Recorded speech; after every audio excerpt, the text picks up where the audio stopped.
তো বিশ্বনবী তাহাজ্জুদের জন্য একবার দাঁড়িয়েছেন, ছোট্ট আব্দুল্লাহ ওযু করে দাঁড়াইছে। আচ্ছা বলেন তো, ইমাম আর মুসল্লি মোট যদি দুইজন হয়, একজন ইমাম একজন মুসল্লি, তো মুসল্লি ইমামের কোন দিকে দাঁড়াবে? ডানে দাঁড়াবে।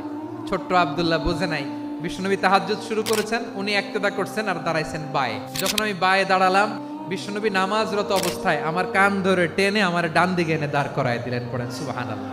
দেখেন হাতে কলমে শিক্ষা, আর জীবনে ভুলাবে।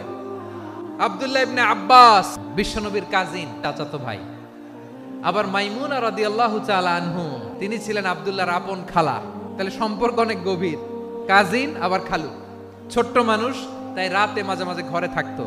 বিশ্বনবী দেখলেন আব্দুল্লাহ যেহেতু আমার ঘরে ঢুকতে পারে, আব্দুল্লাহরে এই উম্মতের বড় শিক্ষাবিদ বানাইতে হবে। তাই আব্দুল্লাহ ইবনে আব্বাসকে বিশ্বনবী হাতে কলমে শিক্ষা দিয়েছেন। উনি রাইসুল মুফাসসিরিন, এই পৃথিবীতে যত মুফাসসির ছিল, যত মুফাসসির আসবে, সকল মুফাসসিরের সম্রাট হিসেবে স্বীকৃত হয়েছেন।